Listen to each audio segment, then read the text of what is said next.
Images, water rushing over the roadway in northwestern Wisconsin. A state of emergency has been declared because of the severe weather that brought so much rain.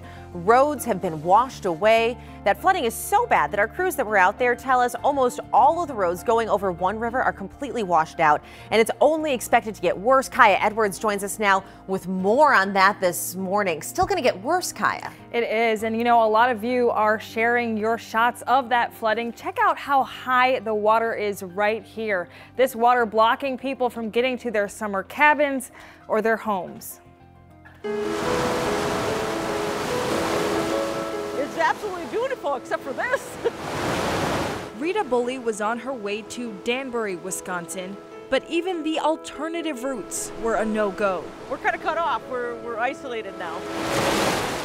A dam in Douglas County broke Monday, leading to all of this flooding along the Tamarack River and damage spanning across several communities.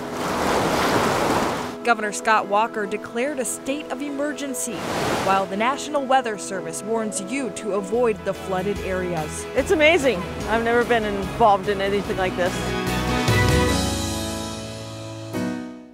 And the National Weather Service says if you come across a flooded road, don't try to drive through it. Report it to law enforcement instead. And connect with us at CARE. Send us your photos to Facebook and Twitter and get the latest updates on the flooding at care11.com. In other news, there's a crucial meeting today on the zero-tolerance policy about immigration that's getting a lot of attention. President Donald Trump and House Republicans will talk about separating children from their parents at the southern border. Many are demanding the administration act to keep families together. A Minnesota family is on the search for answers after their dog was hit and killed by a car. It happened at the family's home in Bloomington. The 8-year-old Siberian Husky, Prince, was out in the yard when a car jumped the curb and knocked down the fence and killed the dog before driving off. The family describes the car as a decades-old two-door Mazda-type car. A Blaine woman is charged in a deadly crash in a Minneapolis alley. According to the complaint, 47-year-old Michelle Riemann was driving the van that crashed Friday night near Lowry and Penn Avenues. 2 people died in the accident, and she's now facing vehicular homicide charges. And this viral video has led to an NTSB investigation. The video, viewed over 1 million times, shows flames shooting out from under a Tesla car. Firefighters say the battery could be responsible. Tesla says they too are looking into what caused this unusual occurrence. The driver said the fire started out of the blue. Chris, thanks. 6:04 is your time, and it's time now for our digital dive. Now, President Trump, he announced yesterday that he wants to add a 6th branch to the military called the Space Force. Yes, exciting stuff. That branch would be known as the Space Force. He said this during a meeting with the National Space Council yesterday. Take a listen. This time we will do more than plant our flag and leave our footprints. We will establish a long-term presence, expand our economy, and build the foundation for an eventual mission to Mars, which is actually going to happen very quickly. It's happening, folks. Trips to Mars, new spaceships, trips to the moon even, the president was talking about. And he says this is the new era of space exploration, and he wants new geniuses to figure all of this out. But of course, it has a lot of you talking on social media, including former astronaut Mark Kelly saying, quote, "This is a dumb idea. The Air Force does this already. That's their job. What's next? We move submarines to the 7th branch and call it the Under the Sea Force."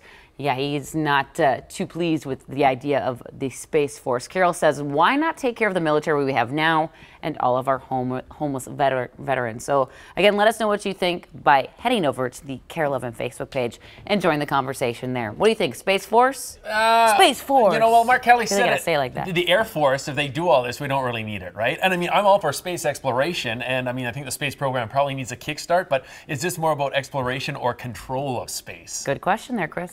It is. Right now, a lot of people saying why on our poll or just sad. But right now, let's get the one thing weather from Jeff.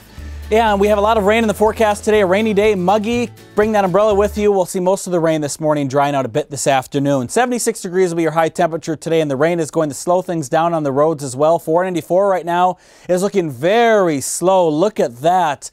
It's about a 6-mile backup right now in the South Metro with speeds at 11 miles an hour. So it'll probably take you more than a half an hour to get through this on 494. We'll keep an eye on it.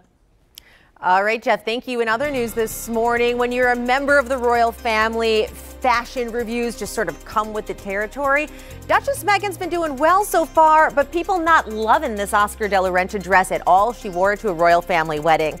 Daily Mail called it dull. Others said it was just plain too big. Some worrying the Duchess had lost too much weight. Again, the criticism part of the job, I suppose, but I don't know. I don't hate it. I think it's one of those dresses that probably looks better in person than in the pictures.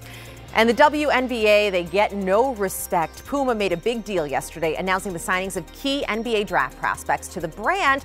They also named Jay-Z creative director. Great news, but the real issue was when Twitter Moments and other media started saying that they were the first basketball players to sign with the company since 1998. They left out a key word there, though. Men's basketball players. WNBA star Skylar Diggins-Smith clapping back, saying, "Welcome to the family." She signed with Puma last year. You just needed that one word, men's, to get it right, Twitter. And I love this. It's hilarious. The South Korean soccer coach pulled an amazing trick on Sweden during practice matches before the World Cup.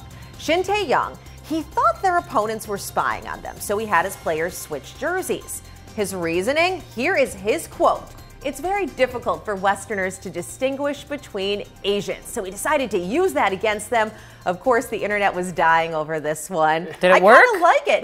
Were they confused? They lost their game, but it didn't work. No. But I thought it was kind of a genius idea. Some shenanigans tried to pull one over on the Swedes. You know, they'll do anything at the World Cup. Didn't quite work. Well, check this out. We have something interesting to show you.